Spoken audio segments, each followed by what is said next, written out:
বাংলাদেশ বিক্রি করে দেওয়া হয় নাই। প্রধানমন্ত্রী ও শাহে আলমের কাছে বাংলাদেশ বিক্রি করে দেওয়া হয় নাই বলে মন্তব্য করেছেন আমার বাংলাদেশ পার্টির সাধারণ সম্পাদক ব্যারিস্টার আসাদুজ্জামান ফুয়াদ। প্রতিমন্ত্রী মীর শাহে আলমকে বেনামীয় মন্ত্রী আখ্যা দিয়ে নিজের নামে 4টি ইউনিয়নের নামকরণের কথা উল্লেখ করে তিনি বলেন, নামকরণের কারণেই হাসিনার পতন হয়েছে। আওয়ামী লীগের দ্বারা সংগঠিত গুম, খুন ও গণহত্যার বিচারের দাবিতে বুধবার রাজধানীর পল্টনে 11 দলীয় জোটের আয়োজিত সমাবেশে একথা বলেন তিনি। আপনাদের একজন এমপি এবং বেনামীয় মন্ত্রী তিনি তার এলাকার 4টা ইউনিয়নের নাম নিজের নামে লিখে দিলেন। ওইটাই কিন্তু হাসিনার পতনের শুরু হয়েছিল, মনে রাখিয়েন।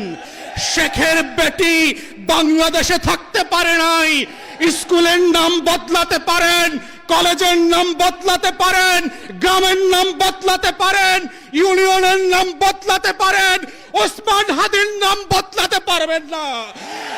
লাখো শহীদের রক্তে কেনা দেশটা কারো বাপের না, প্রধানমন্ত্রীর না, শাহে আলমের কাছেও বাংলাদেশ বিক্রি করে দেওয়া হয় নাই।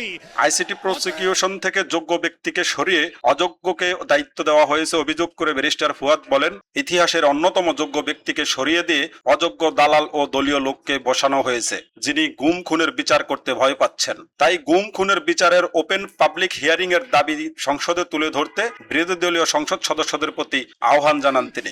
বাংলাদেশের ইতিহাসের অন্যতম যোগ্য ব্যক্তিকে আইসিটির প্রসিকিউশন থেকে সরিয়ে দিয়ে একটা অযোগ্য দালাল দলীয় লোককে দিয়েছেন। তিনি আজকে বলছেন তিনি নাকি বিচার করতে ভয় পাচ্ছেন। আপনার যদি এত ভয় লাগে আপনি এই খাতায় নাম লেখাইলেন কেন? যারা ভীত তারা তো ওই পারে পালিয়ে গেছে। নতুন বাংলাদেশ সাহসী শহীদদের জন্য, আবু সাইদ মুগ্ধের জন্য, যারা বিচারকে নিজের শাহাদাতের সম্মাননা আকারে নিয়ে এই ফয়সালা করবে, যেটা আপনারা করতে পারছেন না, দালালি করছেন। তাই আজকে এই জায়গা থেকে মাননীয় বিরোধী দলের নেতা এবং সংসদ সদস্যদেরকে আমরা আহ্বান করছি, আপনারা সংসদে 4টা গণহত্যার জন্য স্বাধীন কমিশন করে আবার দাবি করবেন গুম খুনের বিচারের ওপেন পাবলিক হিয়ারিং হতে হবে। যেটা সরকারি দলের লজ্জা হওয়া উচিত মন্তব্য করে ব্যারিস্টার ফুয়াদ বলেন, লক্ষ লক্ষ কোটি টাকার লুটপাটের বাজেট হয়, অথচ জুলাই শহীদদের নিয়ে যে ফাউন্ডেশন কাজ করে তারা বেতন পায় না। কোটি কোটি লক্ষ লক্ষ কোটি টাকা লুটপাটের বাজেট হয়, আমার 24-এর শহীদদেরকে নিয়ে যে ফাউন্ডেশন কাজ করছে তারা 4 মাস ধরে বেতন পায় না। এটা লজ্জার বিষয়।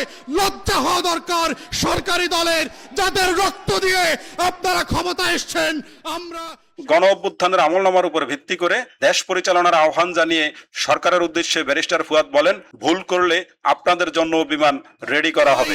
মাথায় রাখবেন, বিমান কিন্তু সকল প্যাসেঞ্জারের জন্যই টিকিট কেটে দেয়। মনে রাখবেন, শুধু একটা ফ্লাইট চলে গেছে বলে নতুন কোনো ফ্লাইট হবে না, সেই দিন কিন্তু হবে না। আপনারা ভুল করবেন, আপনাদের জন্য আবার বিমান রেডি করা হবে জনগণের টাকা এবং রক্তে। যদি সেই দিনটা না চান, বাংলাদেশে রক্তের শাহাদাতের উপরে দাঁড়িয়ে গণ অভ্যুত্থানের আমলনামার উপরে ভিত্তি করে বাংলাদেশ পরিচালনা করবেন, এই আহ্বান।